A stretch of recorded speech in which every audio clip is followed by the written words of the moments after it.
Hello जोचलपा नमस्ते अनि हजुरहरूले स्वागत छ हजुरहरूलाई हाम्रो द रमाइलो कपल भ्लगमा।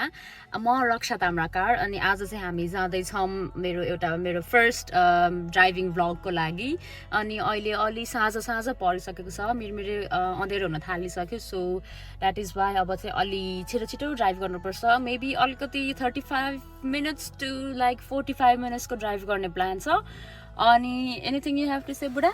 अनि आज चाहिँ म तपाईहरुको भरपर्दो को ड्राइभर हुनेछु हैन। तपाईहरुलाई चाहिँ युके को अब हल्का मोटरवेको बारेमा, अब युके मा बस्ने हुनेहरुलाई त तपाईहरुलाई त थाहा हुन्छ, बट हाउएभर हाम्रो अब नेपालमा पनि अडियन्सहरु हुनुहुन्छ। सो यहाँको अब रक्षाले रिसेन्टली ड्राइभिङ पास गरेको छ। हाउएभर उसले अब नेपालमा त हाइवे भन्छ, यहाँ मोटरवेमा त्यति जाने मौका पाएको छैन हैन। राउन्ड अबाउटहरु देखि लिएर त्यस्तो सानो डिटेल्सहरुमा चाहिँ हामी अलिकति एक्सपिरियन्स लियौं भनेर खासमा चाहिँ 2 बजे जाम भनेको घाम लागेको थियो, तर हामी चाहिँ टु मच हाम्रो वर्क शेड्युलले गर्दाखेरि नै टाइम मिलाउन गाह्रो हुन्छ। अनि also this vlog is going to be very useful for those who are trying to get a new driving license or trying to become a new licensed driver.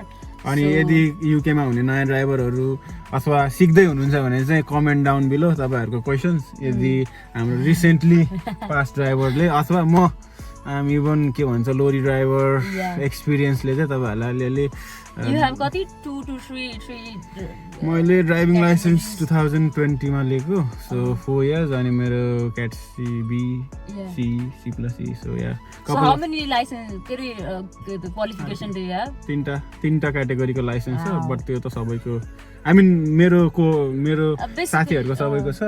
बाकी कुरा चाहिँ हामी रोड हिट गरेपछि भन्ने छौं। Yeah, let's go, it's getting late. Checking the mirrors.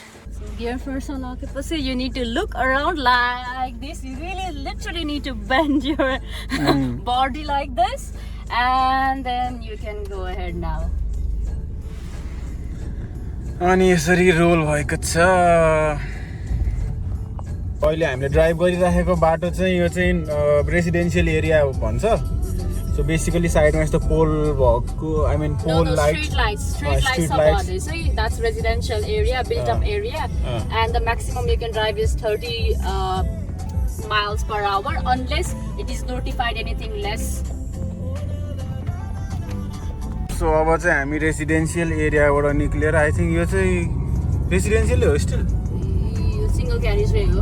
यो चाहिँ single carriage way हो। यहाँ चाहिँ 50 miles per hour 50 miles per hour हुन्छ। अनि 50 भनेपछि चाहिँ तपाईहरुले चाहिँ 50 नै आई मिन धेरै स्लो चाहिँ कुदाउन पाउनुहुन्न हैन। Yeah, so you have to stay within like 40 to 50 speed limit. Anything slower than that, then your vehicles behind you will get annoyed with you and they'll try to overtake you, causing other mishaps. So speed limit is very important in UK.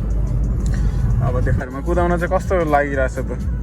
30 speed limit चाहिँ मलाई एकदम राम्रो लाग्छ। सोच्न धेरै time पाउँछ नि त, तर मोर देन द्याट मोटरवेमा गएपछि यो 70 को speed limit is too much जस्तो लाग्छ कि सोच्नै टाइम पाउँदैन। गाडी यस्तो फास्ट जान्छ कि म्याप हेर्नु पर्यो, स्याटनाप फलो गर्नु पर्यो हैन। स्याटनापहरु कि यहाँ हेर्नु कि के गर्नु हुन्छ। सो 30 चाहिँ एकदम ठीक लाग्छ तिमीलाई? 30 चाहिँ एकदम ठीक लाग्छ। 30 त्यो अब बिग राउन्ड अबाउट हो। यहाँबाट चाहिँ अब रक्षाले हामीलाई मेन मोटरवेमा लाँदै हुनुहुन्छ M6 को। तपाईँ देख्न सक्नुहुन्छ M6 को ठुलो छ। सो के गर्नु पर्दो रहेछ त M6 as you join the speed up हैन? Speed up, that's the important thing you can do. And should I highlight now? Yeah. Oh no, it's joining it as the same. Join हुन्छ, तर join नभएको चाहिँ के गर्नु पर्थ्यो? Otherwise then you will have to like हैन side light बालेर right side बालेर बिस्तारै त्यो स्लिप रोडबाट छिर्नु पर्छ। And it has to be very safe. You have to check कि all the time हैन उताबाट चाहिँ कुनै गाडी नआएको होस्। सेफ क्याप लिएर जानुपर्छ किनभने गाडीहरु एकदमै स्पिडमा हुन्छ नि त। सो त्यो टाइममा चाहिँ नि you have to be very careful. देख्न सक्नुहुन्छ अब हामी चाहिँ भर्खर अब यता ठुलो लरीहरु आइराखेको छ। And right now I'm in like 55 speed. रक्षाले फास्ट गियर पनि 6 मा हालिसकेको छ। सो 55-60 मा कुदाउँदा चाहिँ यस्तो रोडमा चाहिँ एप्रोप्रिएट नै हुन्छ यदि तपाईलाई धेरै स्पिड जानु कन्फिडेन्स छैन भने। त्यही भएर म अल द वे लेफ्ट लेनमा मात्र बस्छु, right lane is for overtaking by the rules. always stay in the left lane when you're driving. Left आउनुपर्छ जस्तो म एकदम डर लागेको के त्यो साइडमा लोरी आएर बट हाउएभर तर उता आफ्नो लेनमा छ नि त म नि आफ्नै लेनमा छु सो यो एक्सपिरियन्स चाहिँ पाउन एकदम जरुरी छ मोटरवेमा अब होइन पछि अब म मेरो कता हुने बेलामा रक्षाले चाहिँ स्टिल पनि कुदाउनुपर्छ अनि अब आर्मी लाइफमा Sandeep is not going to be always together होइन is going to be away most of the time अनि अब मैले चाहिँ आफ्नो लाइफ कन्टिन्यू गर्नु पऱ्यो I might have to go to travel to work travel to for something else होइन अनि त्यति बेला चाहिँ I want to be capable of doing that is why I'm just driving for no reason basically हाम्रो कुनै एउटा specific destination पनि छैन आज I'm just driving for to gain an experience you know Yeah, and that is the most I can do to support her as well. अब होइन I know कतिजना मान्छेहरू हुनुहुन्छ ड्राइभिङ लाइसेन्स लिनुहुन्छ अनि उहाँहरूको भेरियस सर्कमस्टान्सेसको कारणले गर्दाखेरि चाहिँ उहाँहरू त्यति ड्राइभ गर्न पाउनुहुन्न but however since I have a very supportive husband so ड्राइभिङमा जाउँ you need more experience she is not paid for this भनेर my sponsor is my husband Sandeep so yeah just very जुनै सुकै reason भए पनि you work so much you spend so much of your time and energy and to gain this license होइन so you need to keep up with it के any reason just keep up with it keep कति एउटा lesson लाग्यो तिमीलाई it took me like more than 40 or probably 50 lessons 40-50 lessons yeah in a span of 1.5 years because my instructor चाहिँ अलिक गोरा थियो कि जेरेमी अनि ऊ चाहिँ राम्रो खाले इन्स्ट्रक्टर हो एकदम राम्रो soft spoken very nice person तर ऊ चाहिँ रिटायर्ड हुन लागेको आई मिन रिटायर्ड भइसकेको मान्छे अनि पार्ट टाइम मात्र जब गर्ने अनि he was away most of the time स्पेनमा एउटा घर थियो उसको अनि he used to go there with his husband with his wife कि अनि वाइफलाई पनि बिचराको ल्युकेमिया भएर कस्तो के अरे उनीहरूलाई मोस्ट अफ द टाइम चाहिँ भेकेसनमा स्पेन्ड गर्न मन लाग्दो रहेछ अनि स्पेनमा घर थियो Spain is so much warmer than UK त्यही भएर उनीहरू most of the time away हुन्थ्यो अनि त्यो ग्यापले गर्दाखेरि चाहिँ ऊ अवे हुँदा त मैले सिक्न पाइनँ अनि त्यो ग्यापले गर्दाखेरि चाहिँ मलाई धेरै नै गाह्रो भयो कि सो अब लङ ग्याप पछि 1 month 2 month प्लस हामी अब नेपाल पनि गयो नि त 2 महिना छुट्टीको लागि मेरो त्यो पनि ग्याप भयो अनि त्यसपछि उसको पनि त 1 month 2 monthको ग्याप पछि मैले अब नयाँ सिक्दाखेरि त फेरि नयाँ जस्तो लाग्छ नि त एकदम त्यो डर अनि त्यो सिकिसकेको बिर्सिने त्यो कन्फिडेन्स डाउन हुन्छ फेरि अनि त्यही गर्दा मैले basically I had to give up on him अनि त्यसपछि I reach out to Bennett's driving school अनि फिलसँग चाहिँ मैले सिकेँ अनि was very motivated for me to you know pass at one time अनि I passed it. What did he do when he found out कि तिमी दुई जना सँगै Lord, he was so dramatic, dramatic old man. It's like के अरे Jeremy चाहिँ हलिडेमा हुँदाखेरि when he was away for Spain अनि मैले चाहिँ उसलाई भनिनँ कि मैले चाहिँ अर्को पनि इन्स्ट्रक्टर बुक गरेँ भनेर so I just kept learning from both of them whenever they could because I needed more road time, you know. I was just thinking for myself as a learner. And त्यसपछि when Phil found out that I had been learning from both of them, he was like, I don't do 2 instructors at a time. That's not how it goes. That's just, he was so dramatic. As if he made me feel like I cheated on my boyfriend. But then they were just my instructors. अर्को हामी I think half mile मा A449 मा exit home ल Okay, yeah. है So should I start? Half mile सकेर Yeah. Should I start signaling?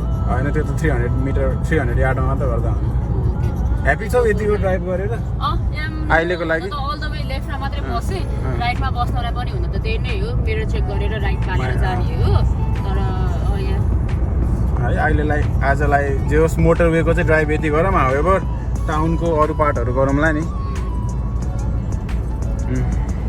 So त्यस्तो भएको थियो होइन तिमी दुईजनासँग सिकिरहेको थियो अनि त्यही भएर मैले चाहिँ जेरेमीलाई कम्प्लिटली गिभ अप गरेँ अनि त्यसपछि चाहिँ नि मैले फिलसँग मात्रै पुरै कमिटेड भएर सिक्न थालेँ एन्ड ही एक्चुअली टट मी भेरी वेल तर हामीले किन जेरेमीसँगै नसिकेर फिलसँग पनि कन्टिन्यू गऱ्यौँ त किनभने जेरेमीले चाहिँ मलाई धेरै आई थिङ्क यही एक्जिट हो देखाएन कि जेरेमीले मलाई कमिटमेन्ट देखाएन अनि चाहिँ अब उसको लागि उसको छुट्टै प्रायोरिटी थियो मेरो छुट्टै प्रायोरिटी थियो going left or right left जाने हो। सो एज सुन एज मोटरवेबाट आएपछि फेरि यहाँ अर्को हुन्छ, राउन्ड अबाउट हुन्छ always most of the time. अनि त्यही अनुसारले तपाईँले आफ्नो गाडीलाई पोजिसन गर्नुपर्ने हुन्छ। Will come back to Jeremy अनि फिलको lesson later if you are still with us. Left left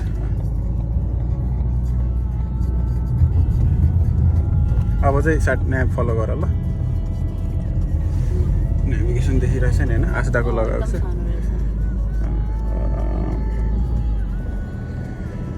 so म पनि भनिदिइहाल्छु तपाईँहरूलाई। सो हामी चाहिँ पहिला चाहिँ अब फिलसँग कन्फिडेन्ट थिएन नि त गाडीसँग होइन, गाडीमा कन्फिडेन्ट थिएन। सो उसको जेरेमीको गाडीमा चाहिँ 1 इयर हामीले अलरेडी सिकिसकेको थियो। सो वी थट अब हुन्छ नि जुन गाडीमा ह्यान्ड्स अन धेरै भन्छ त्यसमा सिकौँ भनेर। तर मेन कुरा चाहिँ उ के भन्छ त्यो एक्जाम डेट नजिक आउँदा नि उसले हामीलाई त्यति धेरै दिएन नि त, लेसनै दिएन। वेराज अब फिल हो नि त होइन, फिलले त हामीलाई धेरै 5-6वटा लेसन दियो नि त। एन्ड द्याट इज वाइ हामीले चाहिँ लाग्यो होइन। यदि तपाईँलाई लाइफमै भनौँ न कसैले धेरै कमिटमेन्ट देखाउँछ भने लाइक हुन्छ नि यस्तो हुन्छ मान्छेहरू लाइक नहेरिकन मिरर नहेरिकन स्वाइँ आउँछ होइन। आई डोन्ट नो तिनीहरू अब I think they had a long day at work and होइन they just wanted to go home. So लाइफमा चाहिँ आई थिङ्क यो कति दिएछ 40 दिएछ, तर त्यहाँ गएर 30 हुन्छ। सो यस्तोमा चाहिँ तपाईँहरूलाई गुगल म्यापले धेरै ठाउँमा हेल्प गर्छ, तर कतिपय ठाउँमा चाहिँ गुगल म्याप अलिकति ट्रिकी पनि हुन्छ क्या होइन। त्यही भएर फलो गर्नु पनि आई थिङ्क तपाईँले ड्राइभर भएपछि चाहिँ आफ्नै डिस्क्रिप्सनमा चलाउनु पर्ने हुन्छ। यो कुराहरू चाहिँ मैले जो सुरक्षालाई पनि धेरै भनिराखेको हुन्छु होइन।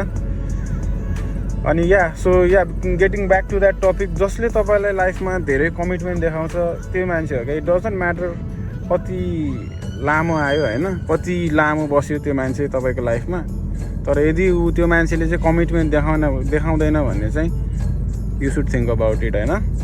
एन्ड त्यही भएर चाहिँ सो कस्तो लाग्यो त आज?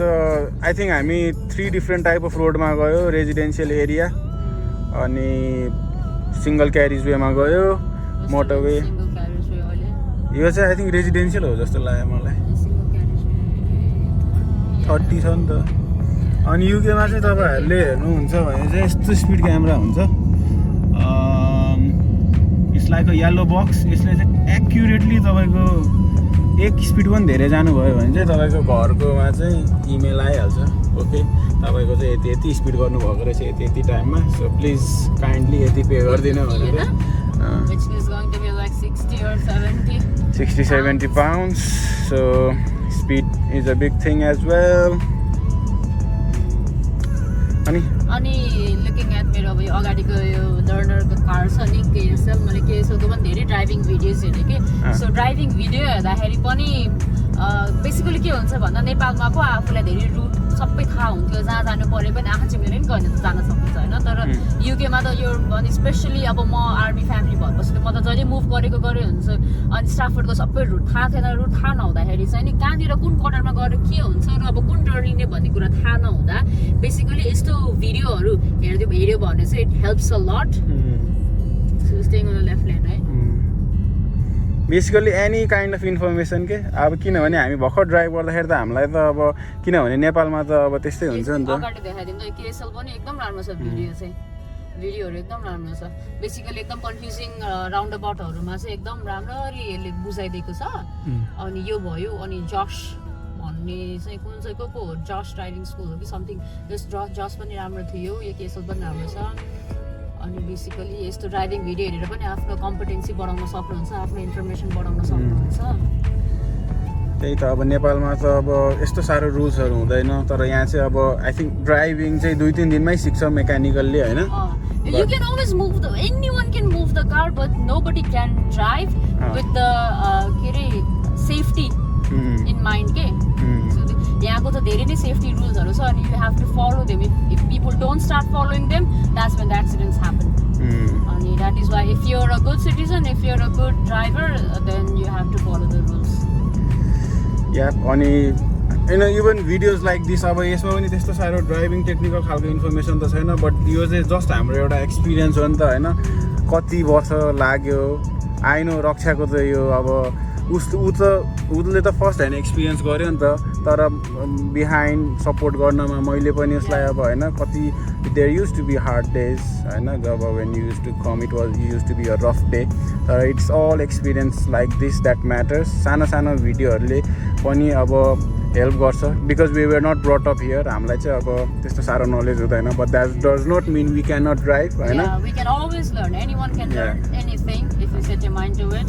And you also have to be very patient. Driving मा चाहिँ कति पैसा जान्छ, पैसाको मुख हेरेर भएन, कति टाइम जान्छ, कति फ्रस्ट्रेसन हुन्छ। Every time you make the same mistake कति धेरैचोटि, and then your driving instructor will pull you up in a safe place and will give you the lecture like for 20-30 minutes straight. अनि 1 hour को लेसनमा if he's given you like 30 minutes lecture, then 30 minutes only drive. अनि त्यसमा पनि कति mistake हुन्छ। So it's just you just have to be very patient.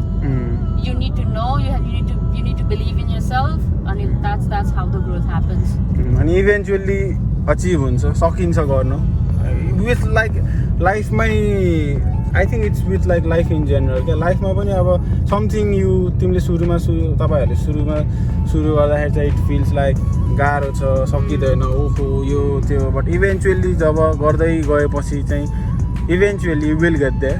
अनि यो भिडियोको मेन मेसेज पनि त्यो हो that you can do it, not just driving, anything in life if you set your mind to, त्यो चाहिँ अचिभेबल छ। एन्ड मोर अफ यो चाहिँ एउटा एक्सपिरियन्स भिडियो होइन रक्षाको। एन्ड यति ड्राइभ गरेपछि अब म निर्धक्क रूपले आफ्नो कार्यमा होइन मजाले लाग्न सक्छु। हुन त अब पहिला पनि ड्राइभ नगर्दाखेरि पनि अब होइन मेरो ड्युटीको कारणले गर्दाखेरि गएँ पनि आएँ पनि, तर अब चाहिँ now that she can drive, अब चाहिँ अब ग्रोसरीहरू जाँदाखेरि और होइन कहीँ जानु पऱ्यो भने चाहिँ म खुसी छु। And yeah I think that has been a nice driving session होइन। Also when we're doing this video, I want to give a shout out to everyone who supported me. अनि यो के अरे सन्दीप नहुँदाखेरि when he was away, अनि मैले चाहिँ धेरै नै लिफ्टहरू पाएँ, धेरै फेभरहरू पाएँ। मेरो दाजुभाइहरू सबैजना दिदीहरूले मलाई धेरै लिफ्ट दिनुभयो, so thank you so much for that होइन। हाम्रो यो के अरे राम्रो सानो एउटा नेपाली कम्युनिटीमा बस्दाखेरि चाहिँ त्यही राम्रो हुँदो रहेछ कि सबैजना एकअर्कालाई सपोर्टिभ हुने, अनि हेल्पफुल हुने, मोटिभेटिङ हुने। या त्यो नै हो हाम्रो नेपालीहरूको चाहिँ, जहाँ विश्वको जुनसुकै कुनामा गए पनि होइन, त्यो एउटा पार्ट चाहिँ। अनि अब मेरो लुक फरवर्ड चाहिँ के हो भन्दाखेरि मैले कति धेरै हेल्प मागेँ, कति धेरै लिफ्ट पाएँ। अब चाहिँ I also want to do the same for others. अब चाहिँ म टेकर भन्दा पनि गिभर हुन पाउँछु नि त, so I be actually proud of that. So yeah त्यति भन्दै आजको हाम्रो भिडियो चाहिँ यहीँ आएर अन्त्य छ। यदि तपाईँहरूलाई यो भिडियो मन पर्यो भने चाहिँ please don't forget to like, comment, share और सब्सक्राइब। राम्रो लागे पनि राम्रो नलागे पनि please comment down below, because that motivates us to bring more contents like this. त्यति भन्दै एकदम खुसी लाग्यो रक्षाको ड्राइभ, वेल डन। अनि that is it from the रमाइलो couple. See you in the next vlog.